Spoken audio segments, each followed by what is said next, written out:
Good evening, everyone. I'm Sara, Vincent. Chaos, bloodshed, action. Those are just some of the words that describe what it's like to serve our country overseas. It's beginning to look a lot like Christmas, especially at the state fairgrounds. The 20th annual Festival of Trees is going on now through the 29th, and all the proceeds goes towards Memorial Medical Center.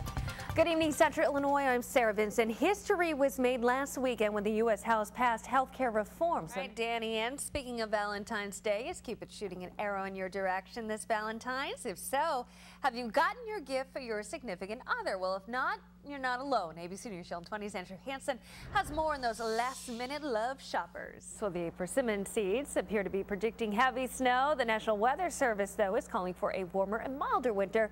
So I guess we're all just going to have to wait and see how accurate these seeds really are. Danny, I'm hoping the National Weather Service is the one that's correct. Yeah, let's cross our fingers. All right, guys, thanks. Well, rehearsing for the worst-case scenario, it's what more than 100 employees did this morning in Springfield. That's right, Sarah. Well, it may be feeling more like summer outside, but believe it or not, the holidays are almost here, and today some local kids got a jump start on their shopping.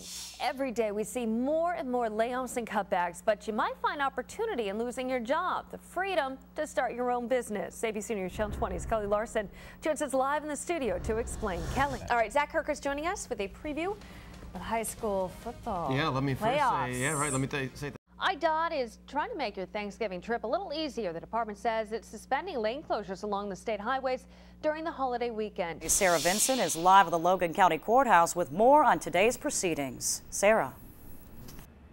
Elizabeth, the men walked up these steps just a few hours ago to learn that they've been indicted by a grand jury. 68 counts against Christopher Harris and 71 counts against Jason Harris. Sara Vincent is live at the Cancer Institute with more. Sara. Well, Marianne, the building has been ready to move into since July of 2008. It's a $21.5 million facility, and hopefully it will finally be able to help cancer patients. Meet 8-year-old Luke Remington. Luke loves to play baseball and is a huge Cardinals fan, and he's one tough little guy. I have leukemia. It's a battle that's sending Luke to Carl Hospital on a very regular basis. Chemo, bone marrow. But thanks to a new program, Luke has something to look forward to every time he's here. Get a bead when I'm done. They're called bravery beads. So the kids start off with colored cords like this and beads that spell their name. From there, they can collect a bead for each procedure and visit, each one representing a specific treatment or event. These are when you get blood, and then these are chemotherapy. For Luke and the kids involved, it's giving them a sense of accomplishment. Luke hangs his beads from his IV stand every time he gets one of his treatments. They make me feel good. But aside from making the kids and parents happy, they serve another purpose. It enables them to document and tell their unique story in a very visual way. When kids go home and talk about it with their friends who don't go through these types of experiences, it's an easy way to explain and show them what they do go through. Luke is already on his second necklace. In Urbana, I'm Sara Vincent for News Channel 20. Welcome back. These days, if you don't have a Facebook page or know what tweeting means, you're pretty much out of the loop. With people logging on to social media sites like crazy, churches are adapting with the times. Here's more on why these days you can friend your pastor in cyberspace. Social media sites are sweeping the nation, and many churches are keeping up. Everything from MySpace to Facebook to Twitter is no longer for just the 25 and under crowd. It's a captive audience that preachers are taking notice of.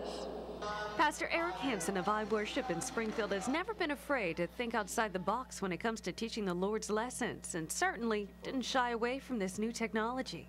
It's not that the message has changed. We still preach the gospel, but the methods have to. With daily tweets and a growing friend list. About 1,100 right now. Pastor Hansen says it's a great way to communicate when his followers aren't in church. There's announcements. Quite a majority of the people in the church are online, so it's very easy. Kind of the old school would be a mass email, but now you can just post something as your status on Facebook and everybody knows within the matter of in a day. And on the opposite side of the city, Westside Christian Church is also embracing this new technology phenomenon. We post some of our Sunday morning service elements on there, so if people hear a song or they see a video that we've made or they experience something in our worship service and they want to revisit it, they can go to our Facebook page and see those things. Just last month, Pope Benedict XVI not only gave his blessing for Catholic priests to use social media outlets, but publicly encouraged them. It's not a tool that the church can ignore any longer. St. Paul would go to the Areopagus in Athens, for example, to preach the faith to the people, whoever would listen. People don't gather in town squares anymore. Now they gather online. With over 800 friends on Facebook, Father Darren Zanley says it's allowed him to build a stronger relationship among the youth in his congregation. So it's a way to connect with another priest that they may not know, that speaks in a different way than their own parish priest, or gives them another example, another insight. And even reach people all over the world. It's part of what Benedict talked about is the internet as the digital continent. It's where the church has to be. So it's a way of reaching not simply my parishioners here in Verdun and Girard, but of reaching the church as a whole. Well, even the Diocese of Peoria, which oversees Champaign-Urbana and Danville, has gone high-tech. Each week, Bishop Daniel Jenke puts out a podcast that can be uploaded on iTunes.